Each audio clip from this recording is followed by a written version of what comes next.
Hey, what's up, everyone? Back with some fight predictions. So I'm gonna get straight into it. These are gonna be some quick fight predictions. This is a Sacramento card.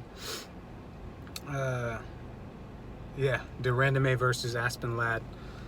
So let's start with the prelims. Benito Lopez versus Vince Morales. I like Benito Lopez in this one just for the simple fact that Vince Morales is coming in on really short notice.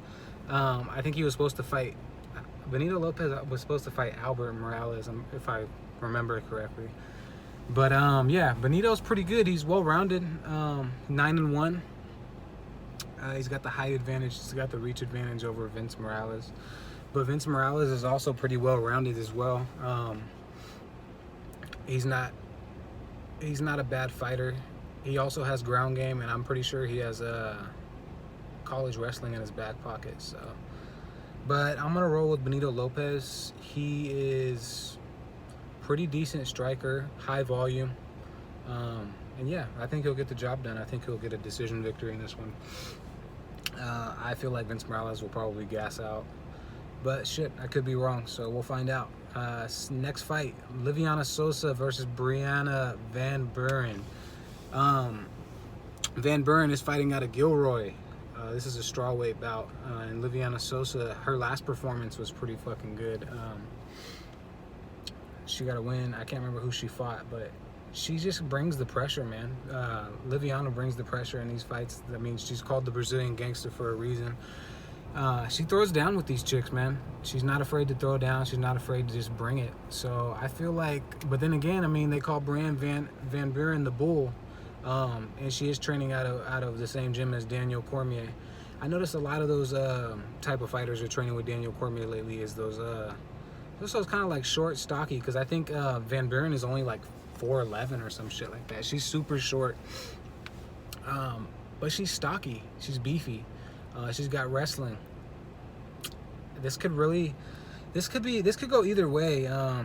This is her debut too, Van Buren. This is Van Buren's debut, but my gut instinct was to pick Liviana Sosa. I feel like she's gonna outstrike her. She's gonna use her reach advantage. She's like 5 or 6 inches taller. She's got more experience. She's 12-1. She only has 1 loss. Yeah, Liviana's gonna win by decision or a TKO victory in round 3. That's my prediction for that one. Next fight, bantamweight bout. Louis Pignon versus Jonathan Martinez. I don't know if that's how you say his name or not. I watched the last 2 performances from Jonathan Martinez. They were all right. Nothing really special. I feel like he got into the UFC a little bit too early. Louis Pignon is 12-5, straight from China. He trains out of Uriah Faber's gym in Sacramento. The guy's he's pretty decent, man. He hits hard. Louis Pignon hits hard. Jonathan Martinez is more of a, I wouldn't say he's a counter striker, but he's more of like a, yeah, I guess I would say he's a counter striker. But yeah, I feel like Louis Pignon's gonna win this one. I feel like he hits harder.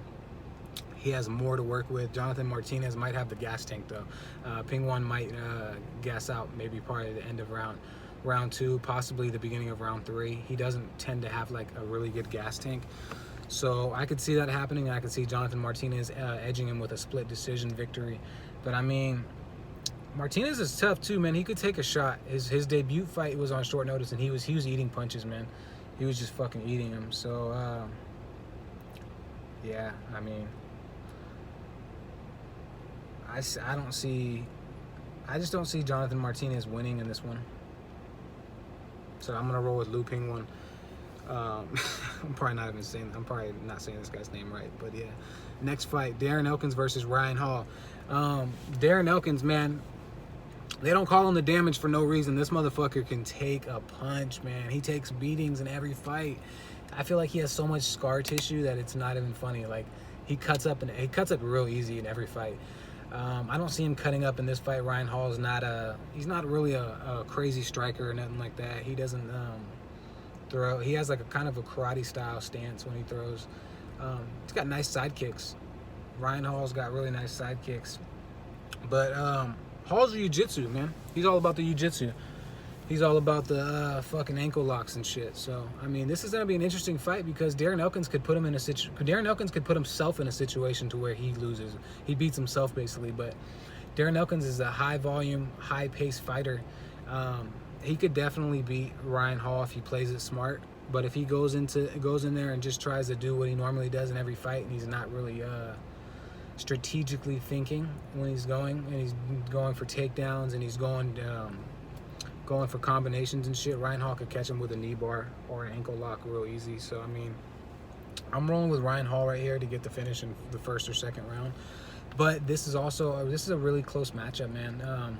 Which most of these fights are for this fight card. I feel like I've had a problem trying to pick most of these fights, but I feel like Ryan Hall will get the job done. Ryan Hall doesn't throw ball. He doesn't throw enough punches though, man. So I mean, if you're picking him on DraftKings, you better hope that he just gets a first round or a second round submission victory, because he's not going to get that many points. And he has a real chance of losing if he doesn't get his one of those submissions to really stick for him, you know. Because he doesn't throw enough punches. I don't see him really hurting Darren Elkins. Darren Elkins is basically the more well-rounded fighter. I feel like he has more to offer.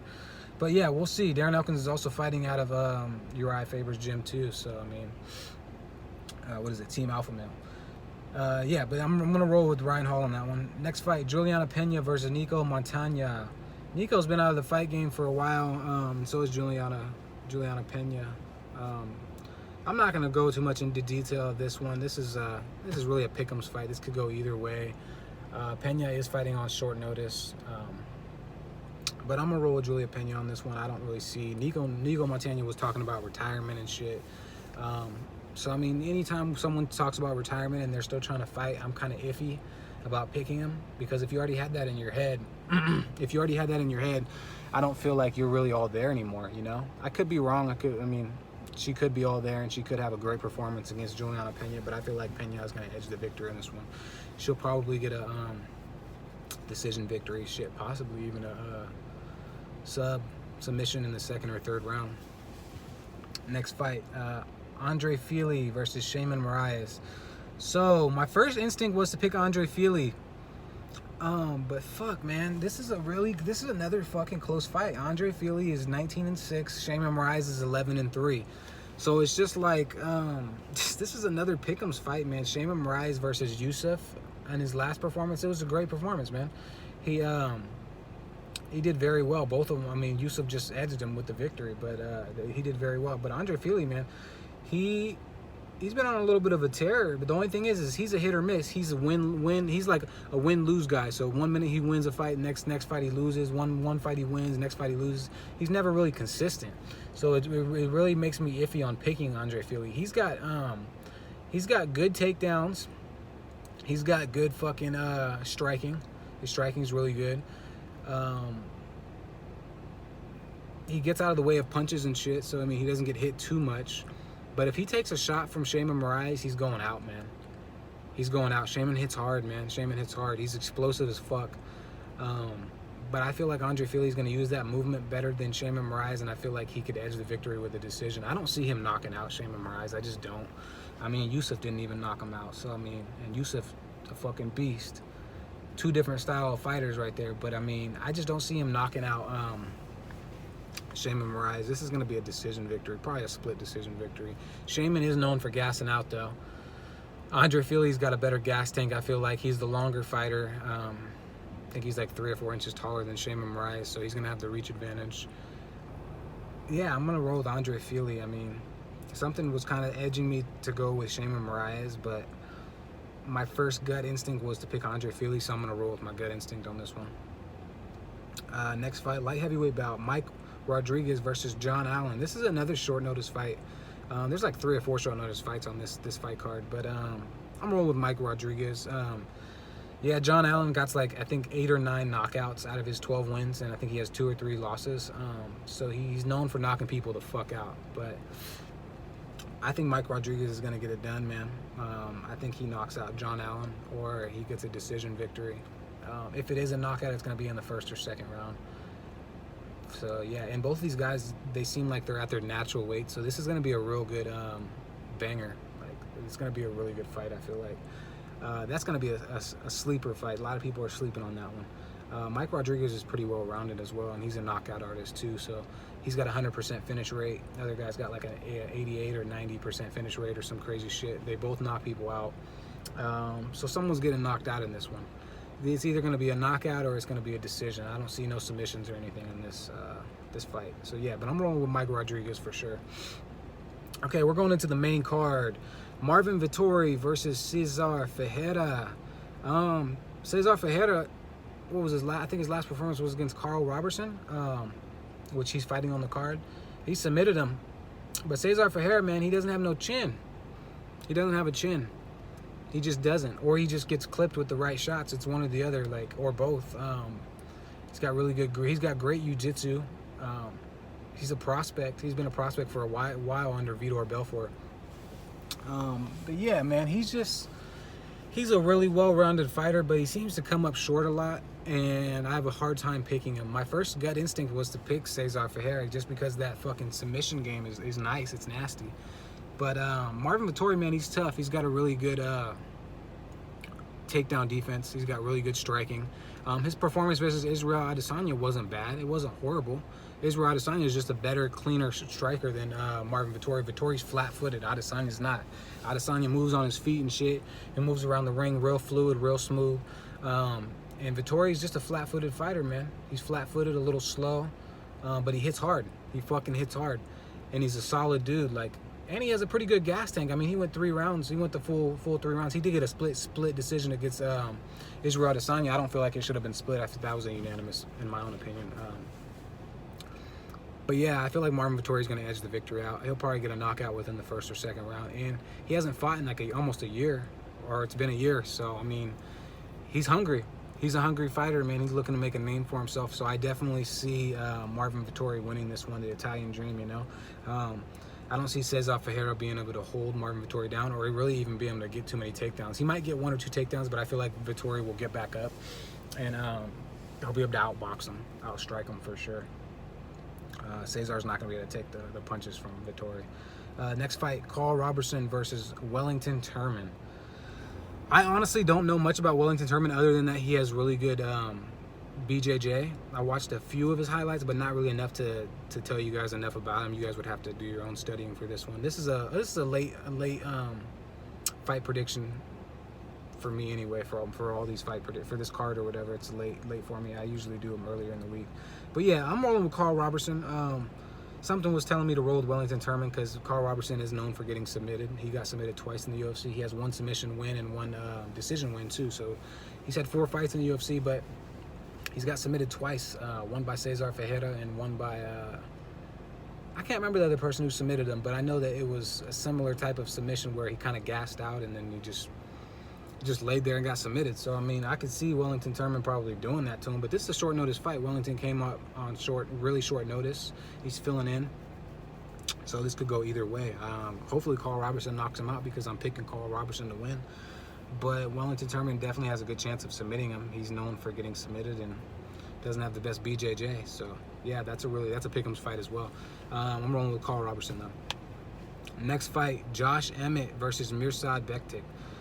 Or Bektic, however you want to say that. Ranked 10 versus ranked 12. Josh Emmett's 14-2. Mirsad Bektic 13-1. This will be a good fight too, man. Bektic's only losses to Darren Elkins, and he was beating him, but he got knocked out by him, which is crazy because Darren Elkins isn't really a knockout artist like that.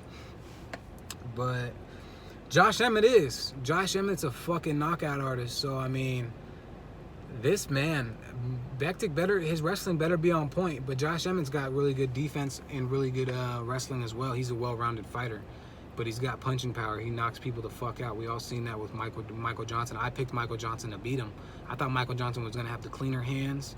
He was going to have just a better footwork. He was going to be quicker. And Josh Emmett fucking surprised me, man. Josh Emmett's got hands. He's got hands. Like, you can't deny him. He's got hands. I want to say he beat Ricardo Lamas as well, if I remember correctly. I mean, I'd have to look that one up, but I mean, I think he beat Ricardo Lamas a knockout victory as well. I'm rolling with Josh Emmett. He's a super underdog in this one too. I mean, how could you not roll with him? He's fighting in Sacramento. He's fighting with all of his teammates on the same fight card. I mean, they got the momentum, and which is crazy. Most of the fighters that are fighting out of SAC are the underdogs. It's weird shit how that happens. But I'm rolling with Josh Emmett. Mirsad Bektic's good. I feel like Josh Emmett could knock him out though, first or second round. So yeah, that's my pick for that one. That's actually one of my more confident picks. Bektic's good, but I see Josh Emmett. Josh Emmett's on a tear right now. Josh Emmett is he's explosive. He's got better footwork than I thought he did. And he really just wants to he wants to win, man. He wants to win. He wants to get that belt. You can kind of see it in his fights that he's just hungry. So, I mean, I'm going to roll with him on that one. That's a confident pick for me. Next fight, man, bantamweight bout, Uriah Faber versus Ricky Simone. Uriah Faber, man, the Cali kid, he's back. Man, this is cool. I was actually going to go to the fight card this weekend in SAC, but I couldn't make it. It's unfortunate. Being from Cali and shit, I mean, I've been a Uriah Faber fan for a while. I live right up the street from SAC, so I mean, I really want to pick Uriah Faber in this one, but I can't be biased about this, man. Faber's been out for a minute now. A lot of people saying his retirement wasn't really a retirement, but it's just like, I mean, maybe he really just needed a break or some shit, and he wants to come back, and he's gonna come back even better, you know. But I don't see him beating this young, hungry fighter, man. Merab Dvalishvili almost beat Ricky Simone, but he ended up getting tapped out. And I picked Merab in that fight to win. He ended up getting tapped out in the late in the third round. Or actually, no, he didn't get tapped out. He went to sleep. That was a crazy fucking fight, man. But Simone got the decision victory when it really should have been a submission victory. I think Simone will probably win this one, man. I feel like the pressure is going to be crazy. They're both pressure fighters. They're both well-rounded. Uriah Faber's jiu-jitsu is ridiculous, though, man. He's got really good ground game. But Ricky Simone's got really good wrestling. It'll be interesting to see if Simone can, like, defend Uriah Faber from taking him down and submitting him, or shit, Ricky Simone might take him down and get submitted. It could go. This fight could really go either way, but I think Simone's taking it on shorter notice than Uriah Faber is, like a 3 weeks notice or something. He was supposed to have his honeymoon with his wife. I seen the YouTube about that, but yeah, I mean, I'm rolling with Ricky Simone on this one, man. I want to roll with Uriah Faber because I'm from Cali and shit, and I usually roll with all the Cali fighters. But I can't be biased on this one, man. When it's about making money, you got to make smart picks. And I feel like Simone, I mean, Uriah Faber is a good pick if you want to try and make some money because he's an underdog. He's like a plus 240 or plus 250 or some shit right now. So, I mean, if you wanted to throw some racks on him and try and make some money, I mean, he wouldn't be a bad pick. But I just feel like Simone is going to, this is a 3-round fight, though. So, I mean, I don't see Uriah Faber gassing out. He ain't going to gas out. It's going to be a decision victory or a submission victory. I don't see a KO or a TKO by any of them. Yeah, decision or a TK or decision or a submission victory. I'm rolling with Ricky Simone though. He's gonna get a lot of takedowns, man. Uriah Faber's not gonna be able to defend the takedown like that against this guy. This kid's hungry, man. He's hungry. He's 3-0 in the UFC. He only has 1 loss. That's not in the UFC. It was before he got to the UFC. So next fight: Jermaine de Randamie versus Aspen Ladd. Ranked 1 versus ranked 4. 5-round fight. I watched the weigh-ins. Aspen Ladd, she didn't look too healthy, man. She didn't look good. She did not look healthy. I like Aspen Ladd too. I picked her in the last fight, her last fight. I picked Aspen Ladd, and I picked Aspen Ladd in every fight she's had in the UFC so far, and she's made me money. So I like her fighting style. She has not been defeated in the UFC yet, and I feel like this is going to be that fight that she's going to learn from. This is going to be that one loss that she takes from the UFC before she can really get up the ranks a little bit more. She's already ranked 4, but until she can really go for the title, the belt, she has to go through somebody like Jermaine de Randamie, you know. Randamie is really good with kickboxing. We've seen that in the Holly Holm fight. She beat Holly Holm. She was the first champion in that division.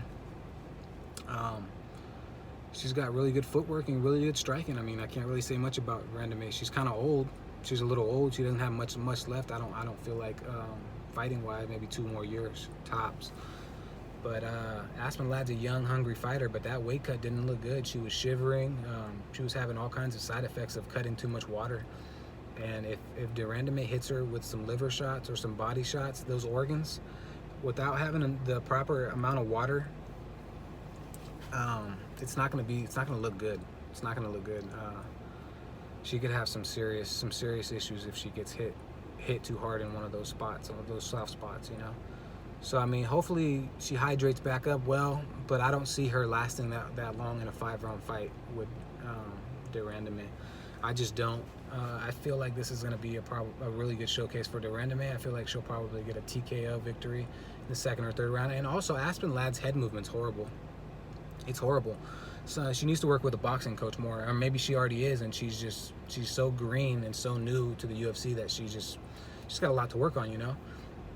There's always stuff to work on for these fighters, but her head movement, it just didn't look good in the last fight. She was eating punches, and she's not going to be able to eat these kicks and punches from de Randamie. She's just too long of a fighter and too experienced, and she knows those spots to hit you at. So I mean, yeah, de Randamie is going to get a TKO 1st or 2nd round, possibly the 3rd if it goes that long. Those are my fight predictions though, man. If you guys want to subscribe to me. Sorry about doing the fight predictions a little bit late. I was busy this week with other shit.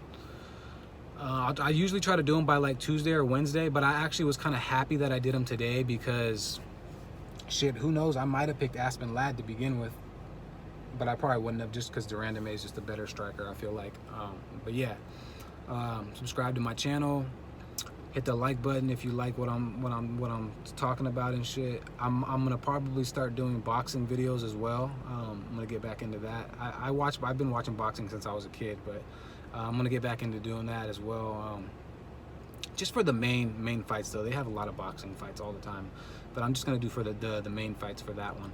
And I might even start doing Bellator as well. I've been watching a lot more Bellator. They have some really good fighters coming up in Bellator that could easily be in the UFC too.